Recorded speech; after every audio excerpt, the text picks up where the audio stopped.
And hello, movie lovers, and welcome to the show. With me, I have Beth. Say hello to everybody. Hi, everybody. And tonight, we're actually reviewing Teen Wolf, the Yes. 1985 movie, not to get confused with Back to the Future, which came out within the same year.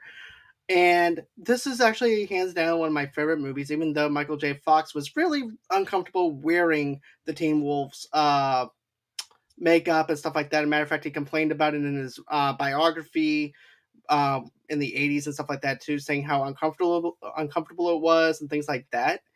But this is actually a fun movie, despite the fact that Michael J. Fox doesn't really talk about it as much. But it is still loved by pop culture even today. This movie had a budget of $1.2 million at the box office, and 1.2 is basically the budget. Then the box office is $80 million is what it Yeah. made. That's a So that's a pretty big margin when you consider, I mean, that's 79 they cleared $79 million. That's amazing. especially for back then, when you look at movies and stuff like that, especially coming off of other films, like you have during that time, you have Fright Night, you had Nightmare on Elm Street. This movie was different from the movies that we had back then. This is Yeah. a whole new thing, and not only that, but there were other movies that featured teens that were with wolves and everything too. So Teen Wolf wasn't the only werewolf movie. In 1956, I believe there was actually a horror movie that featured a teenager that was a werewolf as well. But still, not as good as this though. Yeah. This is a more of a family friendly movie.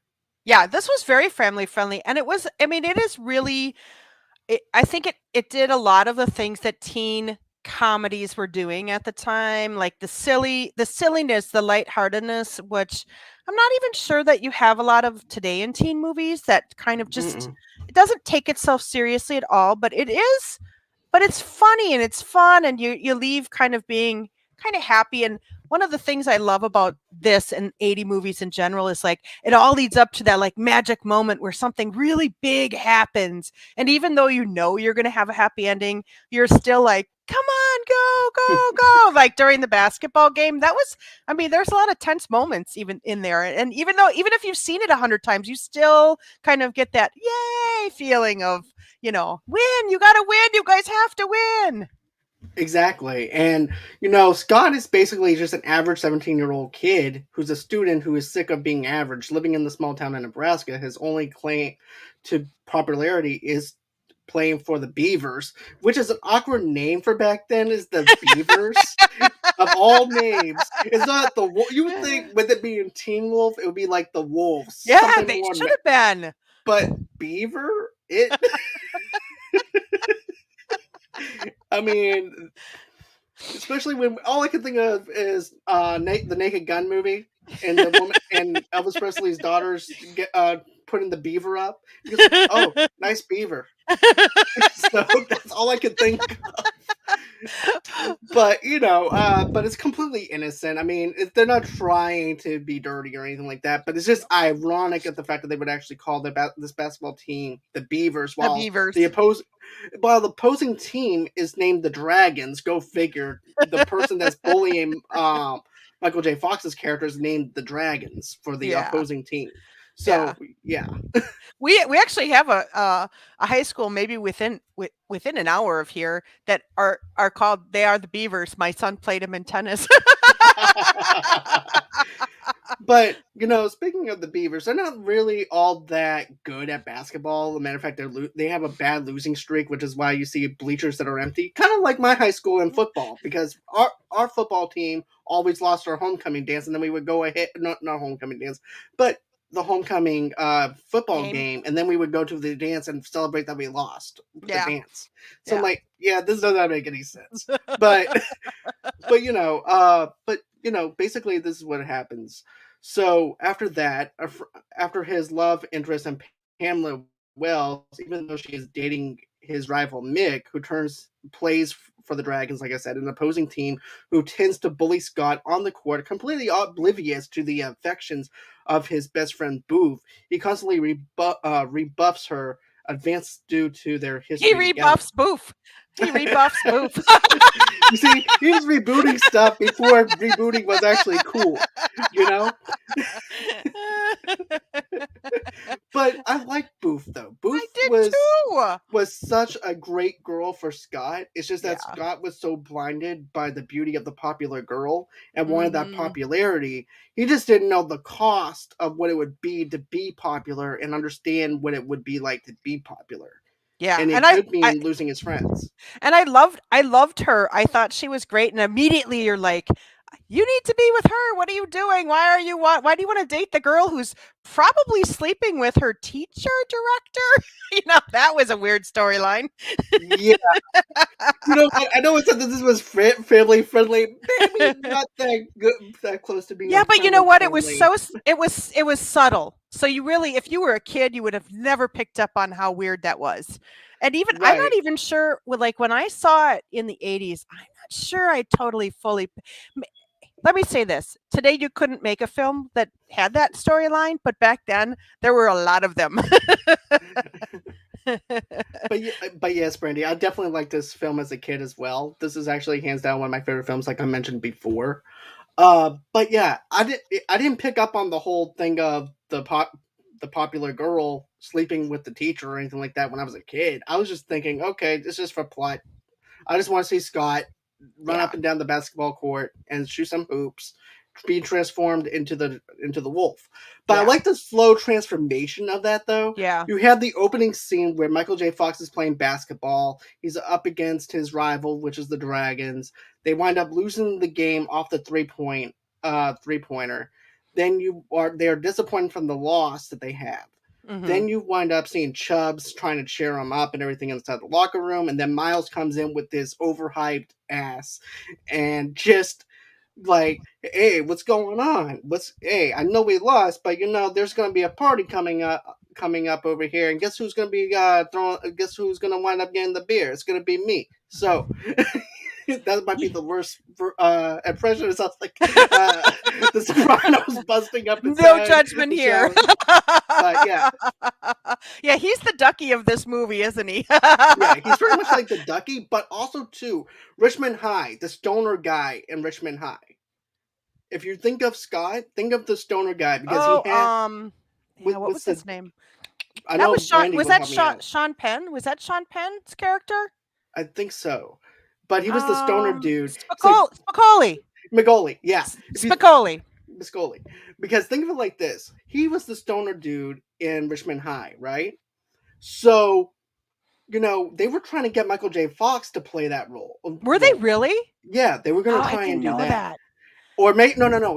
I'll take that back. They were trying to make him dress like him, Oh, and Michael okay. J. Fox said, "No, I'm not dressing like that because that does not fit my character No, at all. I'd rather at just all. be a plain teenager because I'm supposed to be just plain. I'm not supposed to be like that." But if you look at the way his friend Miles and everything is, he dresses just like Biscoli. The Yeah, I Hawaiian think now that you say that, t-shirts. yeah.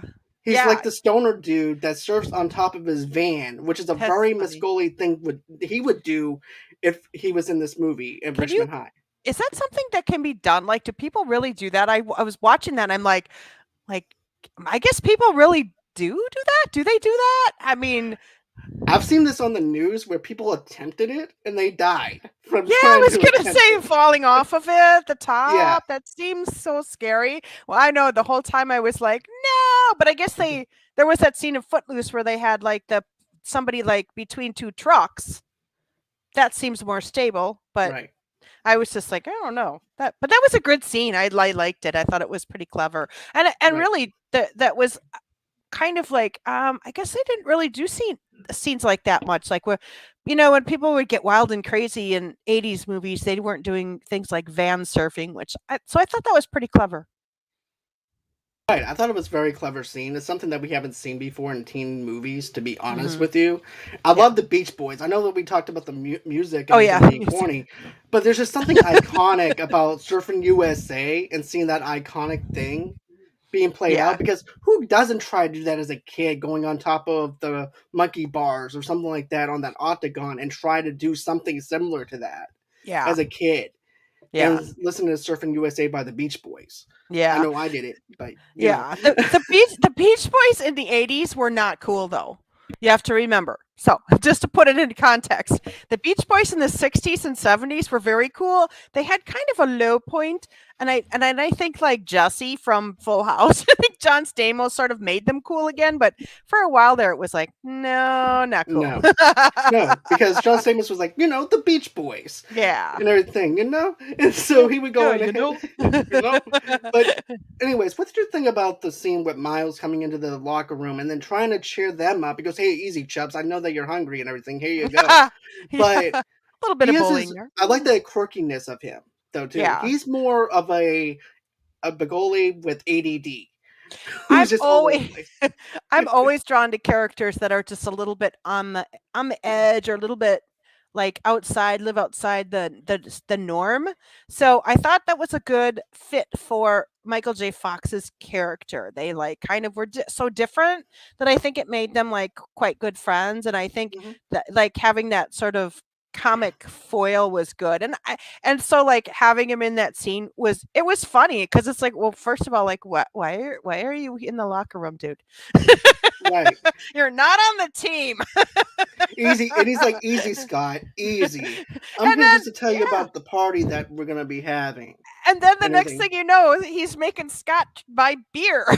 Well, first he gets his other friend to go to the liquor store to try and get the beer, and it's not working. So That he did not tries it. work.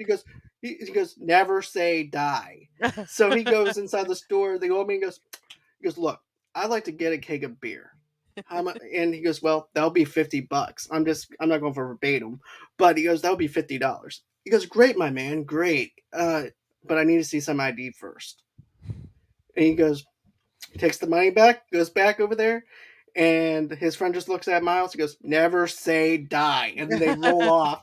And next thing you know, next thing you know, Scott winds up getting the call from Miles, or I think Miles pulls up to his house and said, "Hey, look, man, we need you." Get, and everything. And at this time, Scott and his father are actually having a heart to heart moment, though, too. But we also skipped something else, though, too. At the hardware store with the Mm. kid blowing the whistle, you have Oh that slow yeah. transformation of the super hearing that he hears, and he's not doesn't know quite know what to make of it.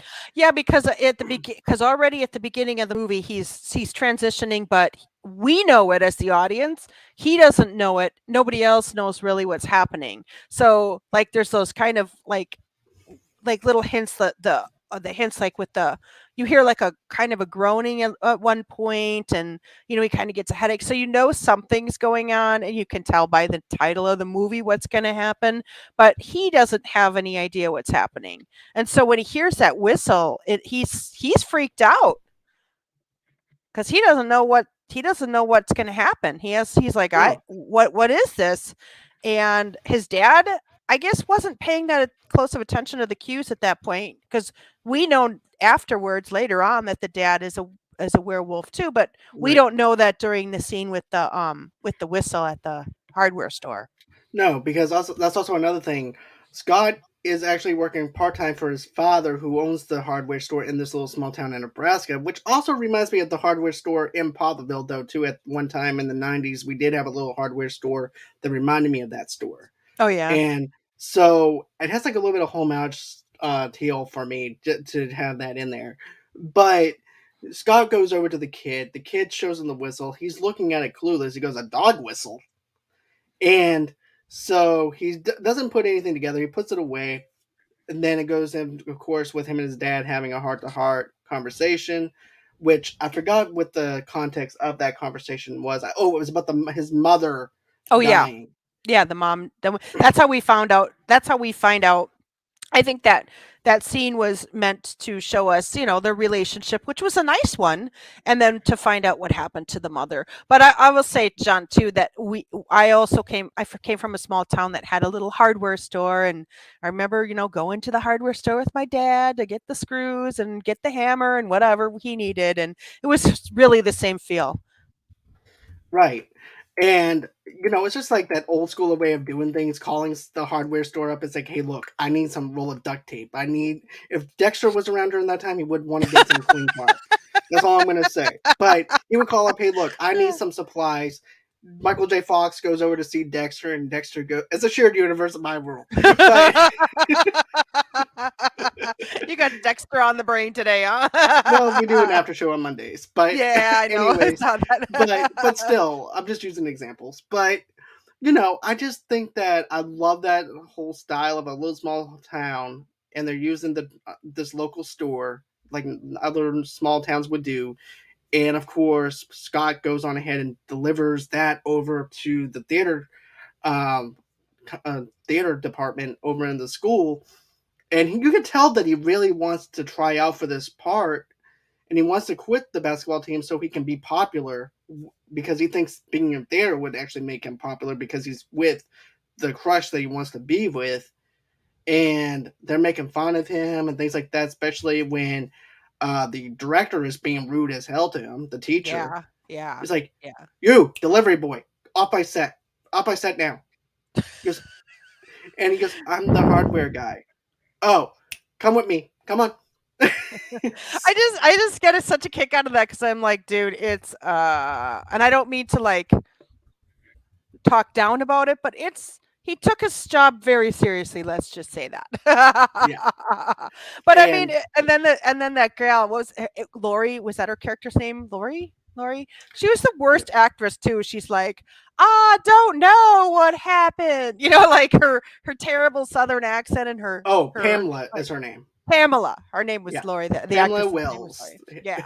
And she's just like, oh, la, la, la. It's just so terrible. And every time you see her acting, you're like, oh, it's so cringeworthy. It's It so good. She's such a good actress.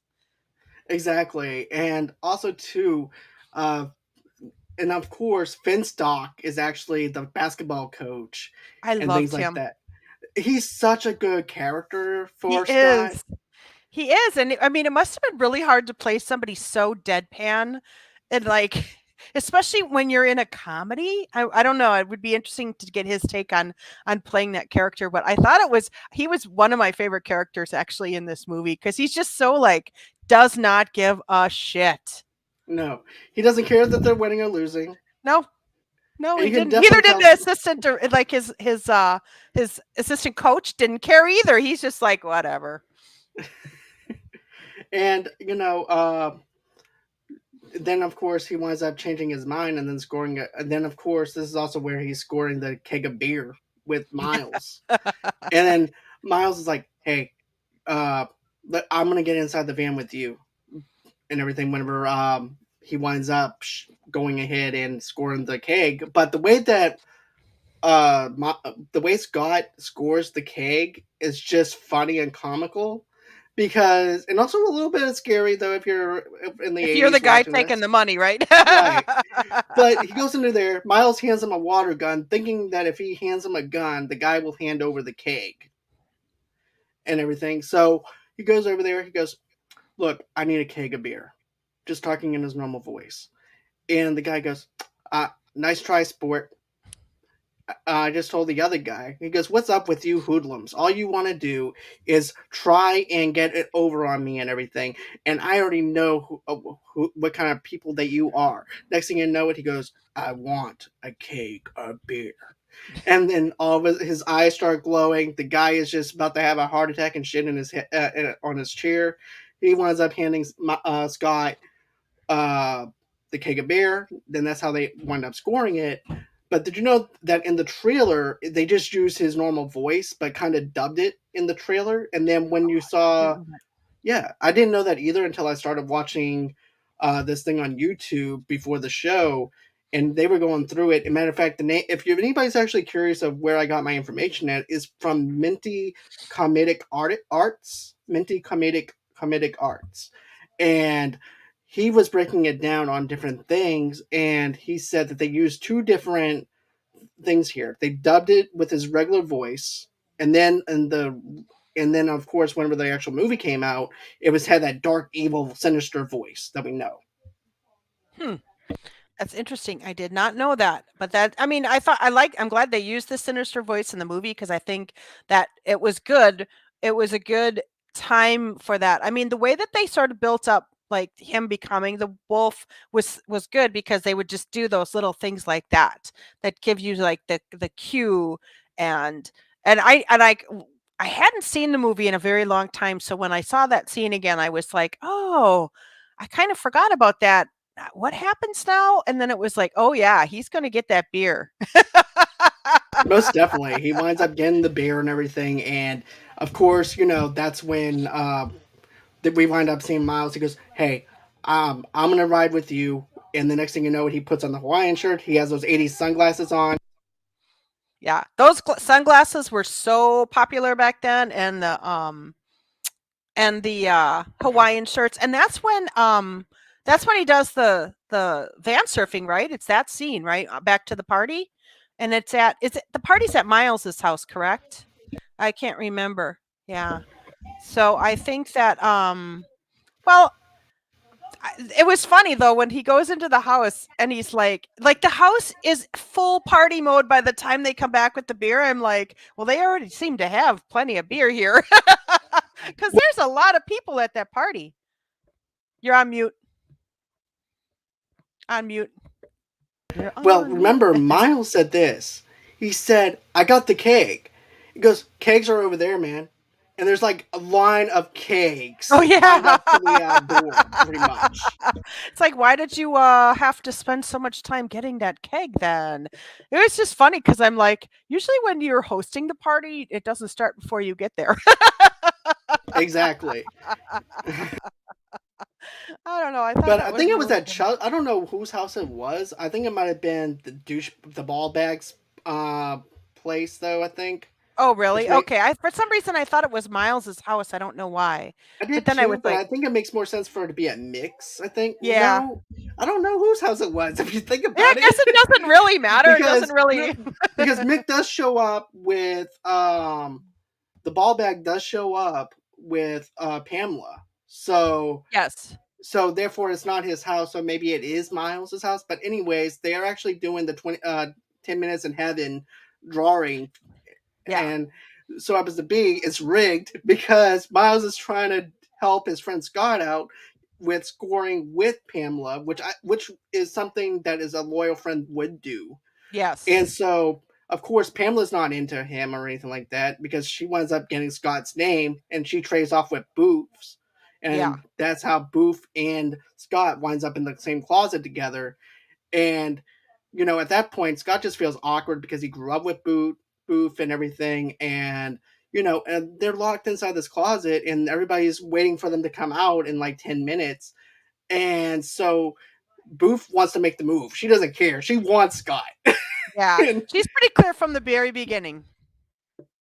Yeah. and they start making it, and then you don't then you hear the commotion inside the closet with Scott, and then also too you have these other games that's going outside of the closet though too, all this commotion, jello shots, stuff like that going on. You have a bunch of stuff going on inside this party, you know Yeah, 80s comedies knew how to throw a high school party. I mean, you see them all the time. They're all different, but I mean, they're all kind of similar too because you see the party in 16 Candles was pretty raucous and all this stuff going on. And I can tell you, having been a teenager in the 80s, most of that stuff didn't really happen. Everybody just got drunk and made out and threw up in the backyard. Nobody even played 7 minutes in heaven. You just made out with whoever. That's kind of the way it was back then. It was a lot of fun. so it's not as raw as what they make it on into the '80s movies. Unfortunately, sorry, people that were expecting a 16 candles party and just got basically a Dollar Tree version of it. Damn So, it. Hey, listen, if there was beer, even if I had to pay $2 for it to get a wristband or whatever, a cup, I was in. I didn't care. right. But I thought that was a good scene. I mean, it was funny because it meant that party looked like fun. A lot of Yeah, fun. it definitely did. The party looked like fun. Also, too, I think you also have a slip and slide going on in there, though. Too, you had a bunch of stuff. If you're not into making out, you have slip and slide. If you're not into slip and slide, guess what? We got you being drunk all the way until 6 a.m. just So, just crazy stuff in the 80s so that they would just like throw into these comedies and you're like, oh, slip and slide seems right. Okay. right, yeah, it's pretty 80s, yeah, And of you course, know, like the slip and slide went off the market for a reason. So people probably shouldn't have been drinking and slip and sliding. They didn't show exactly. those scenes. But then of course, they're making Booth and him. It goes back over to the closet, and so Miles is over there listening in the closet and stuff like that. And then of course, Booth says, "Easy, Scott. Don't be so rough and everything." And then next thing you know, Booth's hair when Miles opens up the closet, her hair's all messed up. She's wearing this nice this black blouse or black dress, and as she's walking away, Yeah, you can see the it's the claw marks and everything. And of course, Miles goes, "So, was it worth it?" "Yeah, it was worth it." She's like, "That was the best." And Miles is like, "Way to go, Scott. That's what I'm talking about." So yeah, Oh, that was funny. That was fun. yeah. Oof. Because she didn't know. Nobody knows at this point yet that he's a wolf, a No, werewolf. no, it doesn't happen until the transformation inside the van, where Scott's ear starts growing, and then next thing you know, in the bathroom, that's when he starts being wolfed out, Yeah. and he's Yeah. panicking. It's like a coming of age movie if you think about it, where we're Sure. reaching puberty, but it's not on the puberty level that Scott would hope to be on, but Yeah. it's still in that same kind of aspect, because it's like what my best friend Stormy used to say. I found out I had hair that I never knew I had before. Like, dude, that's what he said. But yeah, that's exactly how Stormy talks too. Dude, bruh. But I yeah. I think that I thought that the werewolf transformation scene was a little bit of a letdown when you consider like Mm, um Michael Wolfman. Jackson. Yeah, well, American Werewolf in Paris, they had a great transformation scene, and even in Thriller, the Michael Jackson video for Thriller, there that transformation scene is pretty intense, and I think maybe this. I mean, there could have been a lot of reasons why they didn't do it, and one of them may have been budget because it would have probably been hard to like show a full body transformation on such a short, small budget. I True. think because I think that actually think the budget for the Thriller video may have been more than the budget for Teen Wolf. I'm not sure, but the one in American Werewolf in Paris was so good too, and this one was a Hmm. little bit of a letdown, but it was still good. I mean, it was still like it was an impact. It made an impact. It was good. I Just wasn't agree. I great. mean, it's more of a comedy than it is for a True. horror film, so the Right. transformation has to be a little bit different. Yeah, you're But right. still, it's kind of a bummer about how they did it in a sense. But I do like the slow transformation of them doing it, and then the outcome of it, and then Scott wondering, "Oh, what the heck am I gonna do now? I can't go to school looking like this." Yeah. And Yeah. then, of course, that's when Scott winds up getting Yeah. a knock at the door, and his Yeah. father's like, "Yeah, I'll let you go on ahead and break this one down." Oh, okay. So then the next thing you know, there's a door. So Scott's in the bathroom, and then there's a knock on the door, and he opens it, and it's his dad. And we find out that his dad is also a werewolf, and we find out that his mother was not a werewolf, but she was fine with him being a werewolf or however that works. So then he and Scott talked about it because he said, "Well, I never told you because I didn't know if you were one, and obviously you are now, so we'll have a chat about it." And it was a really lovely scene. I mean, it was even though they're like both werewolves at this point, it's still a really nice bonding father son talk. And I think in general, he and his dad had a really good relationship. I don't think there was any sort of didn't seem like they had any kind of disagreements between the two of them or anything like that. So it No, was nice. definitely, I liked it. definitely not. And also, too, I liked how the father goes, "Well, I thought it would skip a couple of generations." "No, Dad, it did not skip a couple of generations. This is And happening." yeah, and still like still should mention it because what if Scott has kids and then his kids are werewolves and he's like, "What the hell?" You know what? I was thinking that to myself now that I'm older. I'm like, what happens if he has some cubs, Yeah. half cubs, you know? But that was something I was wondering about myself now that I'm older. I'm like, what happens if Scott's babies wind up coming half werewolf, half human and Yeah. everything? So yeah, that's But something I that mean, you would want to tell your you kids. would think, but I mean, I could see why he wouldn't want to tell people though, because like if you tell your kid could run around and tell everybody. And that would But be weird that the hardware store owner is a werewolf. Who's going to believe that? right, it's like, yeah, okay, whatever, son. Here's a lollipop. Go do whatever you have to do. Your Don't daddy's tell gonna get a new anyone. hammer.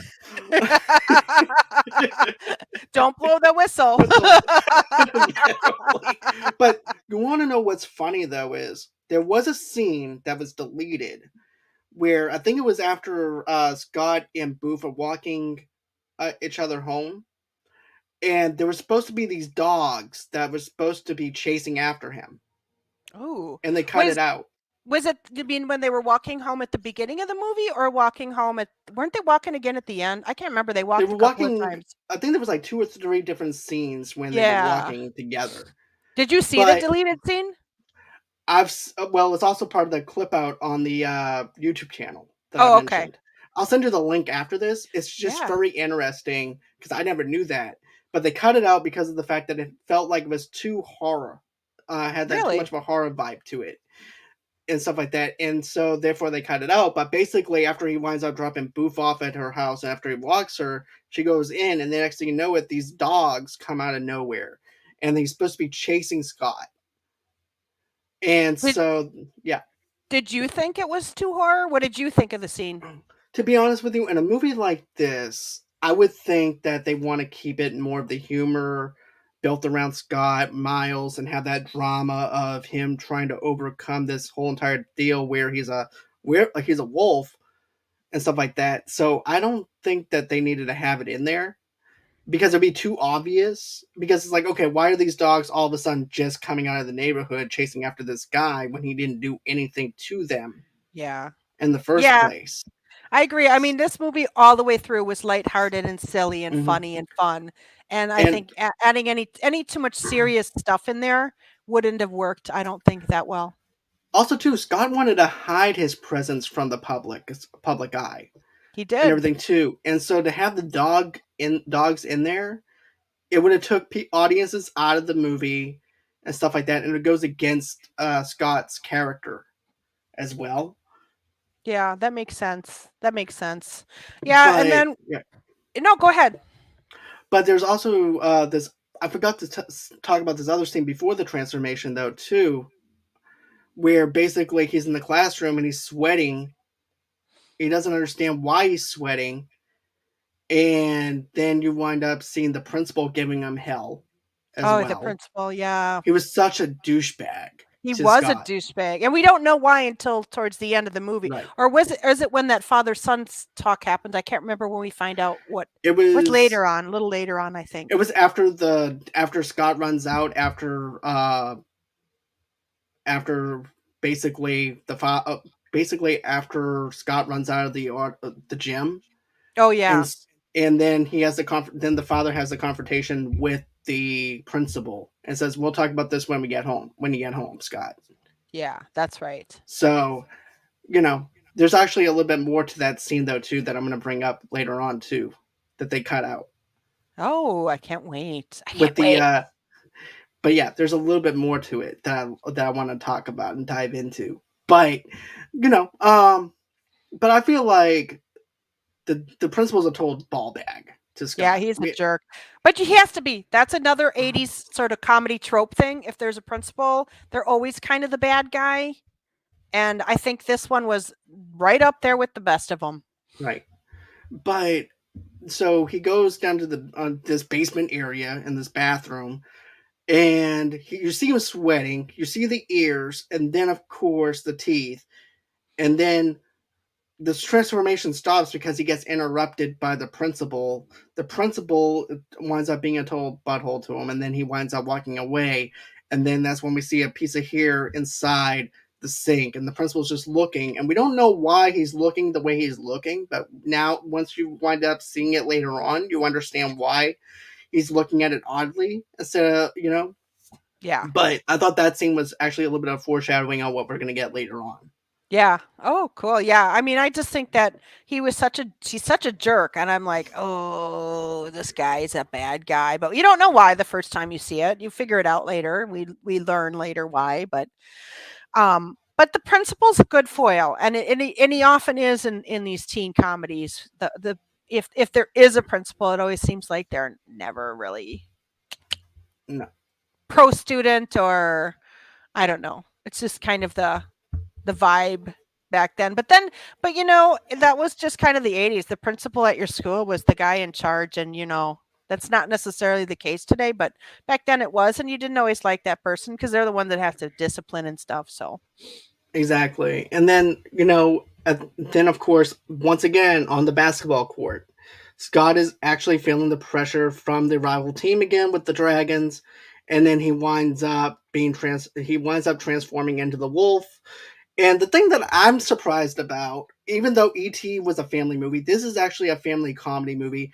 You don't see anyone from the FBI going down to the school or CIA wondering why is this kid who's playing basketball you're right, and nobody's like, questioning. yeah, nobody The questions shot, it. but they don't say Nobody it. questions it. That would have messed up the whole plot of the movie, I think. To be Change it honest with from a you, comedy. most definitely. And so Scott Wolf's out. People are shocked. Even the beaver mascot is shocked, but she has more facial expression than Christian Stewart. But yeah, she. So, we wind up seeing them shocked at everything, and then Scott just goes on ahead, spins the basketball on his Yeah, finger, they're starts just like, dribbling, okay, let's play. I mean, nobody even also said like the rival team would it didn't say like werewolves can't play. or dogs are not allowed in here. Yeah, somebody check the rules here to Those see are- if we can even play. And then the exploitation starts, but everybody's like, "Yay, go. We're not going to question this even though it's super weird." right? Because he makes a basket, and he's like, "Come on, let's play." And then Chubbs is like, "Yeah." So then after they won that game and everything, Booth and him start walking, and then they start reminiscing about when they wanted to run away as kids, and Yeah. all they did was circle the block. So it goes to show what kind of history that they had together. Yeah. It was so cute, and she's like, "And nobody even knew we were gone."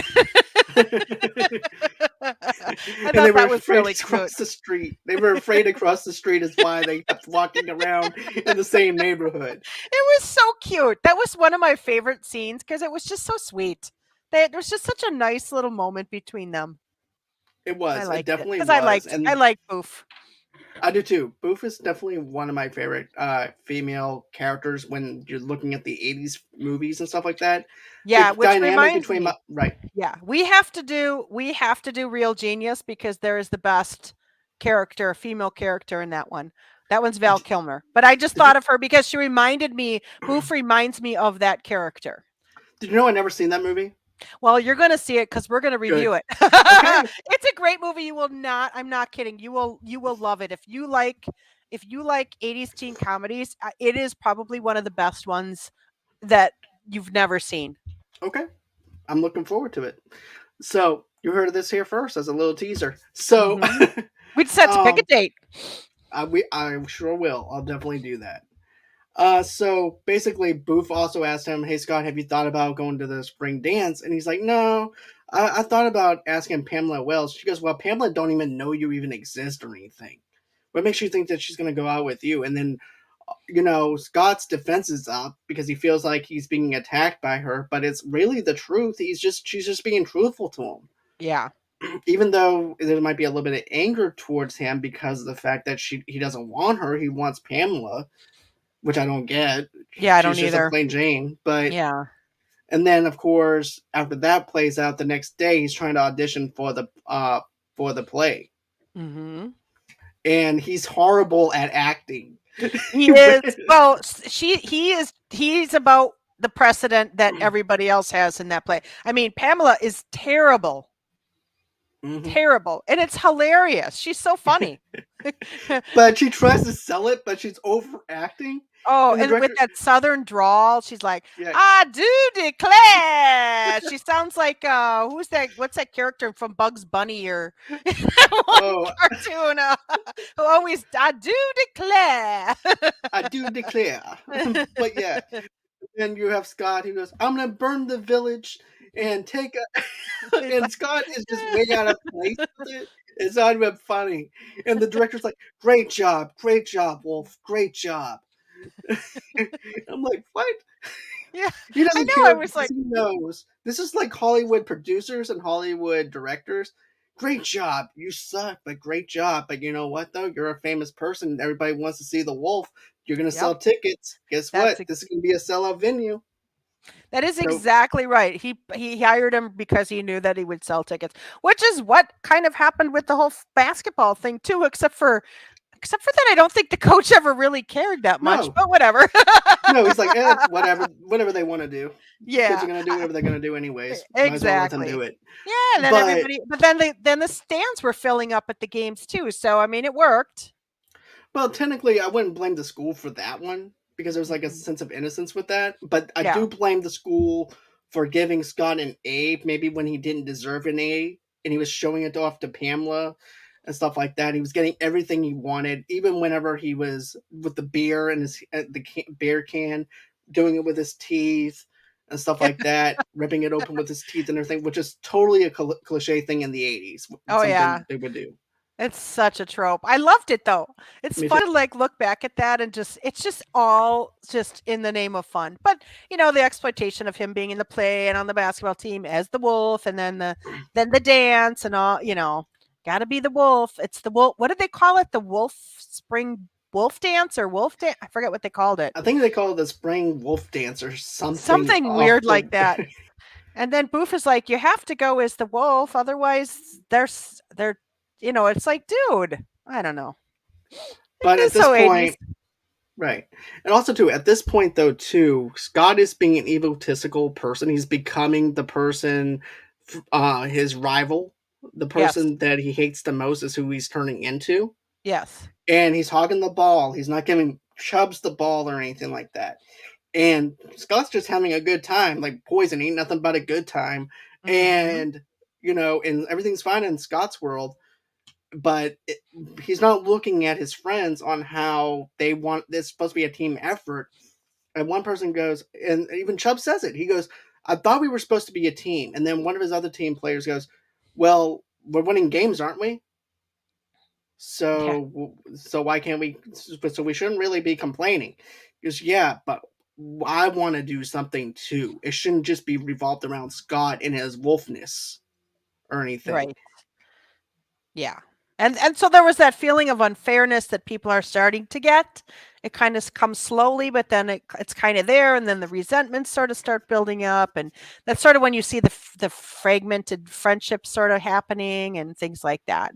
So you Right. know that something big has to happen, and everybody has to come together. Well, also too, there's also a scene that happens in the bowling alley where Pamela's ball bag boyfriend comes in and ruins their date because he's over there and Scott's just trying to teach her how to bowl, flirting with her, touching her butt and everything else. Not to mention that he already slept with her already too, because Boof even heard them inside the behind the backstage during that time in the theater, and he's Yeah. howling. Yeah, because now they don't show anything. We should probably say that because I Yeah, think it was PG-13. But yeah, there's definitely a very distinctive howl, so something happened there. You just right. have to fill in the blanks. Right. And this is not sex ed, so I'm not going to do that. But uh, We'll let the viewers decide. right, exactly. But then of course Ballbag comes in, and he doesn't like the fact that he's touching up on her or anything like that. And then of course he gets Scott riled up to the point where he throws the bowling ball across the bowling alley and he runs off. Yeah, And I'm like, okay, so did you just pimp out your girlfriend for the day to let Scott have a field day with her and then take her back afterwards? yeah, he seemed kind of This a it was yeah, like kind of a douche. Yeah, that's what it looked like to me though. It looked like you know what? Congratulations, Scott. You've been winning some games. So you know what I'm gonna do? Guess what? You get the door prize. You get my girlfriend for a day. And then after yeah. your 24 hours is up, guess what? She's not gonna be going with you to the dance. She's gonna go with me. And I'm gonna piss you off over at the bowling alley. Yeah, and then Pamela was fine with that though. That's the weird thing. Like she's like, "Well, I still have a boyfriend. I'm going to stay with my boyfriend," which sort of surprises Scott because he Right. didn't expect that to happen. Even though And I guess he didn't suspect she was sleeping with the director either, but Right, everybody else knew it. right. But also too, though, it goes back to what Booth was saying was she's just not that into you, bro. I'm into you. You need to go with Yeah. me to the dance. And Yeah. he's seeing it come into play now, his realization of things. Yeah. And then he talks to his dad and has that heart to heart moment with his dad. And he's like, I've been in that same situation to myself. You just have to know what to do in that situation.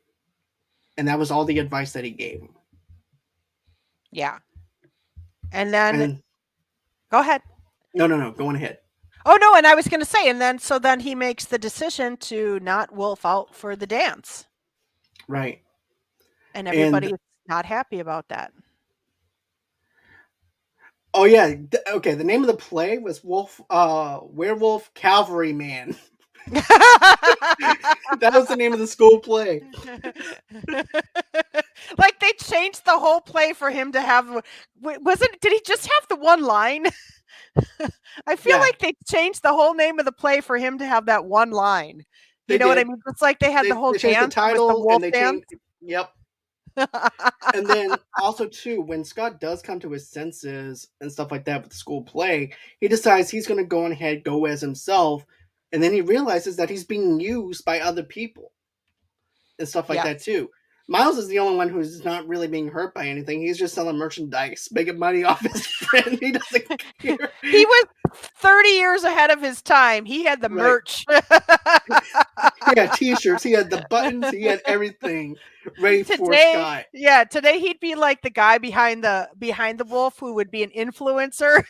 You know what I would like to see? I would like to see a documentary with Miles in character, the actor that played him in character. Because you know what I remember 30 years ago when Scott played for the Beavers.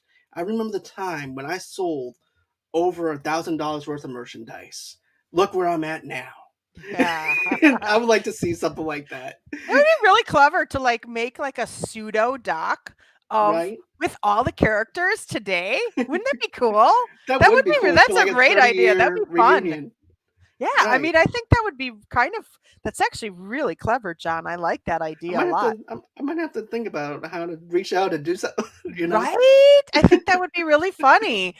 I mean, I don't know about Michael J. Fox's health to do something No. today. I don't know. Is he still acting? He I does feel things like he here and does there. stuff. Yeah. Cuz I feel like I've seen him not that long ago, but then again, Hollywood shut down anyway for 18 Right. months just like the rest of us, so kind of lost track Right. of everybody. Exactly. But then, this is also another thing that winds up happening too. It was after the whole entire deal with the bowling ball. That's when Harold tells Scott he is responsible for the vice principal Rusty Thorn breathing down his neck due to a scare he had given him when he was in high school, and advises him to be himself and not the wolf. Yes. So it was during that moment when he did that. Yeah. Yeah. And so then that's, of course, when Scott comes to his senses and does that. And so then he asks Booth to the dance. Booth says yes. He goes, but you know that they're going to want you to be the wolf. He goes, well, I'm not going to give it to him. He goes, well, you have to. He goes, well, would you go to the dance with me as the wolf? Yes. Would you pat my paws? Would you comb my hair? Would you, would you, would you play with my teeth? So I like the banter between them. The banter is so cute. It's so fun. It's really cute. It is really cute. And you're like, why do you like Pamela? She's blah. She doesn't have no personality. She's dry as Finstock. Yeah. To be honest Yeah. with you, she has Yeah. no sense of humor. Mm-mm. You know, It's hard to but understand why she's popular, but whatever. right. Mm, So they go to the dance. Basically, he's dressed in like a John Travolta disco era kind of suit. it's awesome. Yes, but the music not so much. The suit No. looked more awesome than the music, and that's when I have to tell you the music sucked. Yeah. Pretty I in didn't Pink's music is a lot better than that. when I was watching this movie, I thought they couldn't afford to like have better music, but then I remembered that really when they made this movie, I don't think Michael J. Fox was as huge of a star as he became, Nope. because Family Ties was on the air, but I think Family Ties took a couple of years before it was like right up in the top 10 or even top 5. I Well, mean, it was a big show, but I don't know if it was right away. well, Family Ties, they took a break because I think one of the actresses was pregnant during that time, and that allowed Michael J. Fox to be able to have some time off to be able to do this film. But also, too, everything was rushed though, and stuff In the like that. film? Yep, everything Yeah. was rushed. The Yeah. basketball scenes were the same scenes that we saw before. I didn't notice that, but Me that either. doesn't surprise me. I mean, can you imagine trying to get people together to film that scene? You'd have to film everything you need in one day or however that worked. And then they were saying when I was doing my research, I read that they Michael J. Fox had to have a body double, but when he would come out, that he because okay, so now I'm trying to think of how what this research was I found. So he this movie came out in 85, so it was probably filmed in 84. I'm going to say the Family Ties started in 82, and then he became a big star when this started filming. So when he would come out and there were extras, and I imagine this scene was no different, the girls would just scream so much that they had to wait for them to like calm down. Because can you imagine being in a room with Michael J. Fox? I would have loved that. To me, it's fitting for them to do that because they're in a stadium setting. Yeah. So, but it might be way over the top to the point where nobody can hear anything that's being said. So that's also Yeah. another thing, Yeah, I mean, too. and if you think about it, if you watch like certain shows like when they were really popular and they had studio audiences, like for instance, Kramer on Seinfeld, when he would come in to the room, there would just be so many cheers that everything had to stop for, what was it? Even 10 seconds felt like a really long time. And I'm Right. sure that's what was happening because if you're going to see a huge movie star, you're going to scream. I mean, I am. I would. Me too. Me too as well. But also too, even the scene where they're surfing and stuff like that too. If you notice, the Jack in the Box, there was two where they ended up doing it twice, where they So they looped the showed it on a film. loop. Yep, the Makes a same lot of Jack in the sense. Box. And I'm Yeah. like, but still, I didn't even notice until they brought that up. I didn't notice it until now. Thanks for ruining the whole movie for me, John. Sorry, Appreciate that. I'm so Forget what I sorry. said about Real Genius. You're going to ruin that too. No, I'm just kidding. this is what happens when I do research. Stop doing research. Okay, not a problem. I'll just go off of your notes. Yeah. But you know, okay, so after that winds up happening, the transformation, of course, Booth and him are having a dance alone by themselves. Then, of course, that's when you wind up seeing the douchebag come back again and hits him in the face. Mick Mhm. winds up getting upset, walks up to Scott and punches him in the face. He then goes on to insult Booth and taunt Scott until the wolf comes out and angrily attacks him, ripping his shirt off. The crowd looks shocked and at his charge and of the character, and he runs out of the hall right into Thorne, who threatens to make an example of Scott from school. Well, expel Scott from school. Harold appears and tells him his son to go home, then tells Thorne to leave Scott alone. Going on it, intimidate Thorne by growling into his face, causing the vice principal to wet himself. Yay. And nobody's unhappy when that happens because he was a jerk. He was. I wish that would have actually happened to Mick. To Yeah. be honest with you. Yeah. Then Scott reannounces using the Wolf, quitting the play, like I said before, and the basketball team, who have to come to expect it during the championship game. Scott arrives and rallies his teammates to play without the Wolf in order to win the game. Despite the odds, the team begins to play together and they make ground against the Dragons. During the final quarter, behind by 1 point, Scott is fouled by Mick at the buzzer. He makes of course, makes both shots, winning the game and the championship to everyone in delight. Brushing past Pamela, Scott kisses Booth. As his father comes down and hugs the two of them, Mick tells Pamela that they should leave, but she tells him to drop dead, which I don't understand, and storms Yeah. off while everyone else celebrates the victory. Like, Yeah. so, Mm. okay, so I know why Pamela tells him to drop dead, It's because of the fact now that Scott, who happens to be an underdog, beats him at his own game. So therefore, now Mick is no longer gonna be popular anymore, Yeah. and that leaves an open window for Pamela to go her own way to the next popular jock or whoever that she sees. Yeah. And so happens to be it happens to be Scott. Scott ignores her and goes off to Booth, which I'm happy he does. Yeah, has to. It's an 80s comedy. But I like how Miles is like, dude, where's the wolf? Where's the wolf? People are here to pay the. I'm not doing it, Miles. What do you mean? I invested so much money into you. He's Yeah, like, that was like, dude. And it's like you're allowed to I mean, you forgive Miles for being kind of a jerk. You're not a you're not even a jerk. You gotta he isn't being an entrepreneur and they're good friends. So it's like, okay, whatever.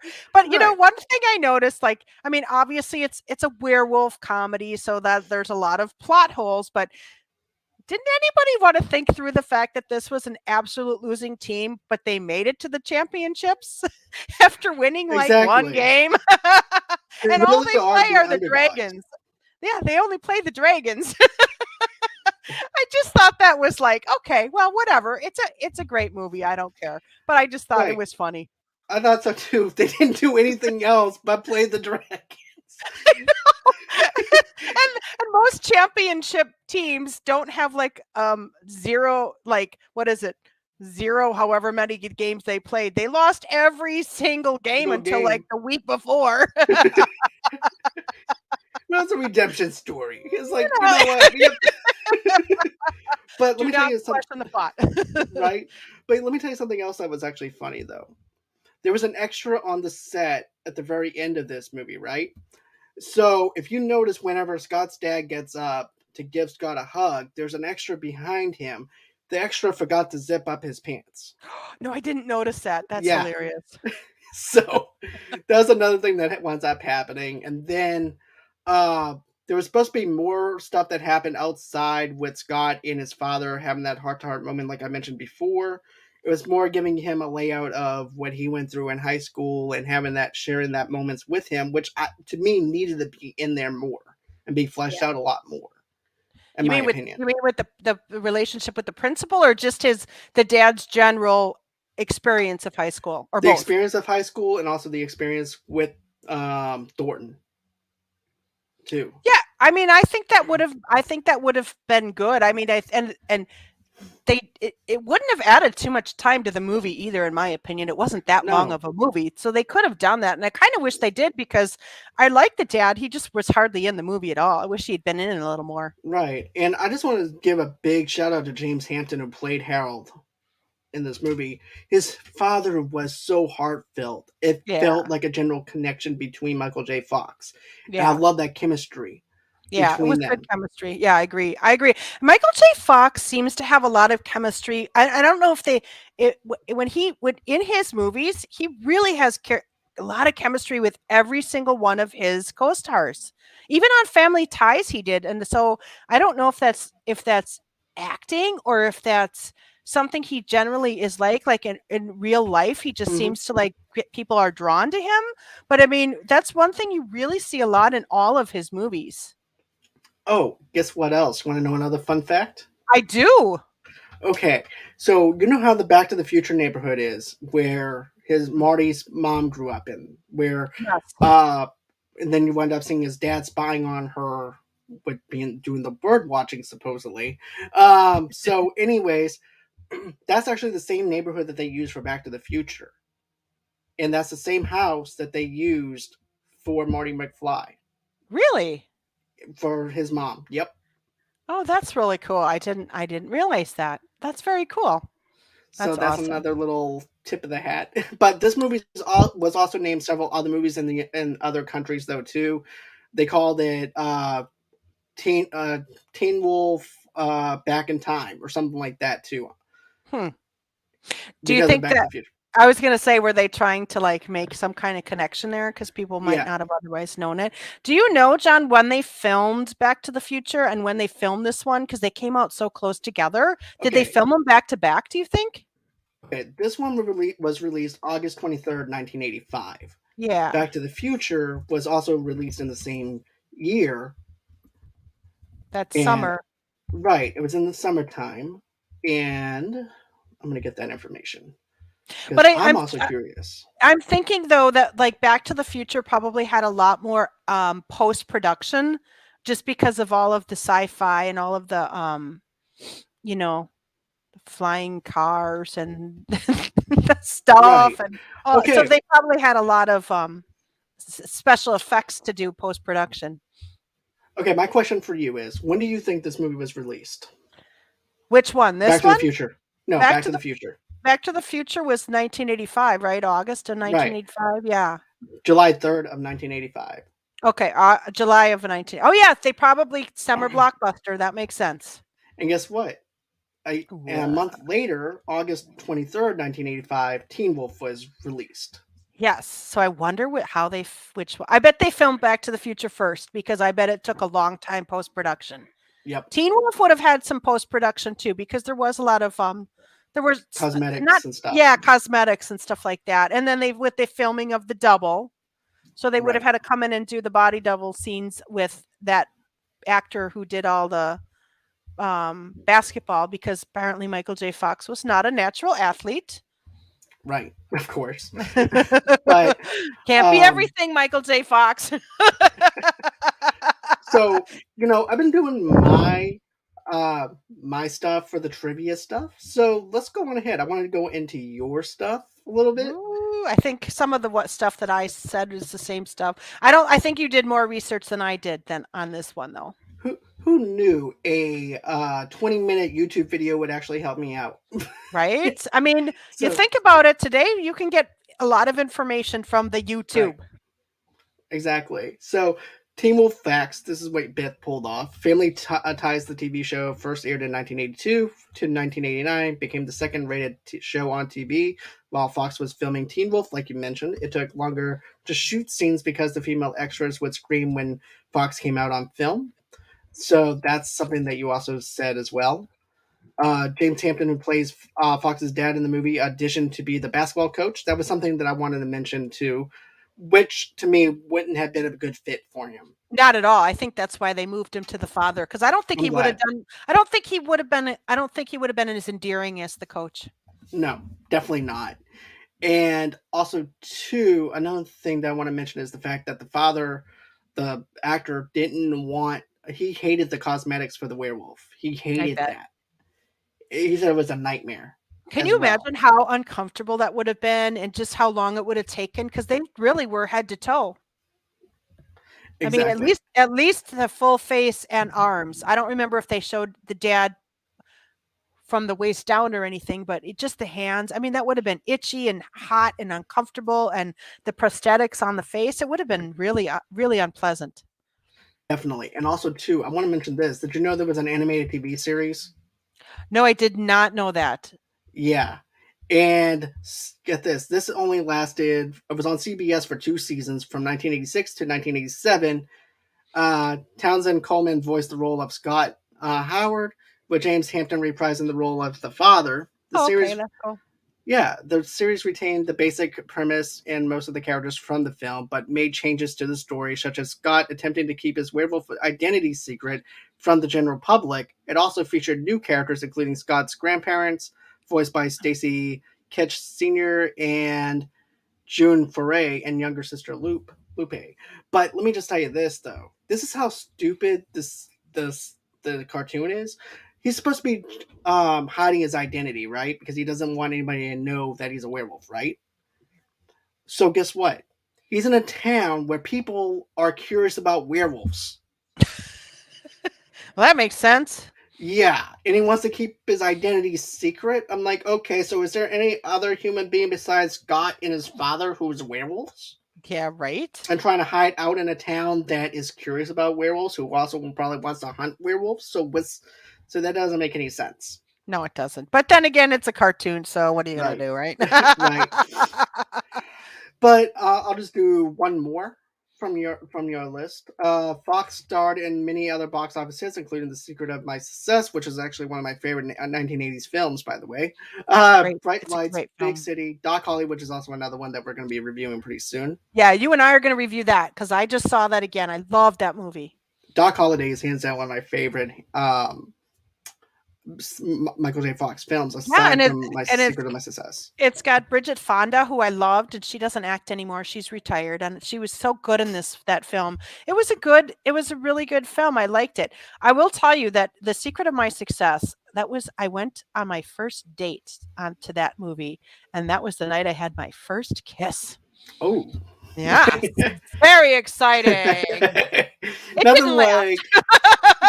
really you can actually put that as like a rom-com kind of deal if you think about it, right? Because it's a Yep, Michael J. Fox film. yep, There is some romance within the film. So yep. it's a rom-com basically. Yeah, I think it's probably mostly rom-com, comedy rom-com, and it also gave us Katrina and the Waves. Walking on Yes. Sunshine became a huge, huge, huge So, hit. I mean, you still hear it today on yes, commercials and stuff, but that it was from that movie that song became such a big hit. most definitely. So that's everything that I wanted to cover as far as Teen Wolf goes. But what about you? I think we covered it all.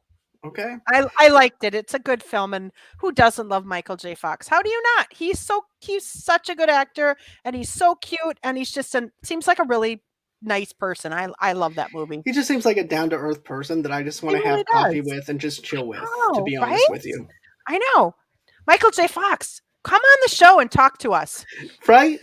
You know, just attach hashtag both of us, and Well, yeah, come on. seriously, We'll just keep adding him on Twitter, and maybe he'll come on. you know what? I've been tagging him like all day with our Team Wolf stuff, with hashtags and stuff like Mm. that. Okay, Well, we're but gonna do anyway, it for the next one too. okay, sounds good. We'll be aggravated.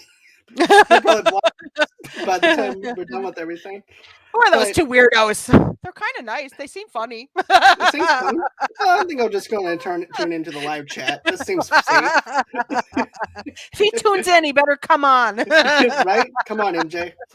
But anyways, thank you so much, Beth, for wanting to do Thank this you review for with me. having me again. I always enjoy this. It's so much Me fun. too. Me We have a too. good It's time. always fun to be able to do this with you and have this great review with you and this banter back and forth between us. I'm glad that you reached out to me a few months ago to do our very first review, and I Yeah, do and appreciate that. it's worked out so well for us. We've had a It lot of definitely fun. did. Most definitely. And my question is this: where can everybody follow you at on your social medias if people want to get Oh, in touch with you? well, you can find me. Let me see if I can do this. Oh, right there. Hashtag me there. You can find us on Twitter at TV Movie Club Pod 1. I should say I am the Made for TV Movie Club podcast. I'm half of it. I do have a co host. Twitter at TV Movie Club Pod 1. On Instagram at made underscore for underscore TV underscore movie underscore club. Facebook, we're on Made for TV Movie Club podcast. And then you can listen to us on all your favorites: Stitcher, Apple, Spotify, Amazon Music, Anchor. Anywhere that you listen to your podcast, we are there. So come and join us on our socials. We have a lot of fun there. All right. And Rossi, thank you for tuning in for a little bit. I do appreciate that. That's independent Rossi McCree. Hey, She is part Rocky. of my matter of fact, every other Thursday, Rossi McCree will go on and I do a after show for Sweet Tooth. We've been doing a review every other Thursday. So you can tune in at that at 8 o'clock Central Time, 9 o'clock Eastern Time for You're that one. late. Yep. But not this Thursday. This Oh, Thursday okay. current thing. Originally it was supposed to be next Thursday, but we had Oh, Thanksgiving. Thanksgiving. So we're planning it sometime in December. Hey Rossi. Hi, Rossi. But tomorrow night I'm not going to be on my own show. Instead, it's going to be taken over by the Schmoes of the North is going to be taking over my channel tomorrow night. Woohoo. And tomorrow night, Charlie, my co-host, is going to be on the Mhm. show, and they're going to have a huge trivia game. We're gonna have people from the Schmodown coming in. I don't know who's involved or anything like that, but they're gonna be on my show. But I think that everybody's wondering, what am I doing? Why am I taking a step away from my channel for the night? Well, I would have been there, but I'm also gonna be on another uh, channel doing a trivia show on their channel, but it's not gonna Oh, be nice. live. But it's called Switch the Envelope. And I actually had them on my show doing we actually did our very first one was Cliffhanger, and then we did another one, and that was for the Halloween special that I did, which is Scream on Screen, which was the Gremlins episode Oh, cool. that we did. So I'm going to be on their channel doing a trivia show. and I got to be there for 8:30 Pacific time. So to do that, so I can't be at two places at one time. So I told my co-host Charlie, "Hey, look, can you go ahead and do this for me?" He said, "Absolutely." So he's doing that for me. So thanks, Charlie, for stepping in for me for that. Thank you, Frenchie. I do appreciate it. And Frenchie's also part of Schmoes of the North. He does every single producing thing on the channel, on the Schmoes of the North channel. And if you don't know what the Schmodown is, just go on ahead, check out Schmodown. It's basically the WWE of movie trivia. Movie trivia. They have Inner Geekdom belts. They have just general belts. They have Inner Geekdom. They have Star Wars. Anything that your heart's desires within the film community, they have. So, anyways, what you guys can do is go on ahead, follow me underneath Movie Lovers TV Lovers Unite on Facebook, underneath the same brand name on Pinterest and on Instagram as well. If you want to donate to the page, how do you do that? Just go on ahead, drop $5 to $10 by going to gofundme.com/movie lovers podcast, and that's how you can go on ahead, keep the lights on over here at Movie Lovers Unite. But if you can't, I totally understand it. A simple like, a simple share, smashing that little subscribe button on the bottom right hand corner of the screen does a long way for us. Also, too, don't forget to smash that little bell in the bottom right hand corner to allow you guys know when we have something new coming out. Also, too, I do some promotional stuff on TikTok as well at Movie Lovers Unit 0. And then if you want to follow me on there, that's how you can reach out to me over there. But if you like Twitter, go ahead, follow me on Twitter. Follow me over there at Movie Lovers Unit over there. And then, of course, if you're a sponsor or would like to be on the show, just email me at movieloversunite@gmail.com. And that's everywhere that you can reach me at. By the way, on November 23rd, 8 o'clock Central Time, 9 o'clock Eastern, I will be having a very special guest with me, Brent Scarpo. He's actually the associate and casting director of Shawshank Redemption. You guys do not want to miss out on this because we're going to be taking your live questions as I'm interviewing Brent Scarpo. So tune in, 8 o'clock Central Time, 9 o'clock Eastern Time. You won't regret it. Have a great time watching this review. Have a great time tomorrow night watching the Schmoes do what they do. And join me at 8 o'clock Central Time, 9 o'clock Eastern Time on Tuesday for that. And then I think Charlie and I are going to be doing a Red Notice review coming up on Monday, I believe. So we have that coming out on Monday. No, Dexter. We have Dexter Mondays coming out. So episode 3 of our after show for Dexter is coming out on Monday, 8 o'clock Central Time, 9 o'clock Eastern. So always until next time, guys, it's been real. It's been fun. I can't wait to do this again. And thank you so much, Beth. I do appreciate you, as I always do, doing this with me. And it's just a pleasure to have you on. Thank you. It's always, I just love being on it. It's always fun. I always look forward to it. It's a Same great here. way to end the day. Go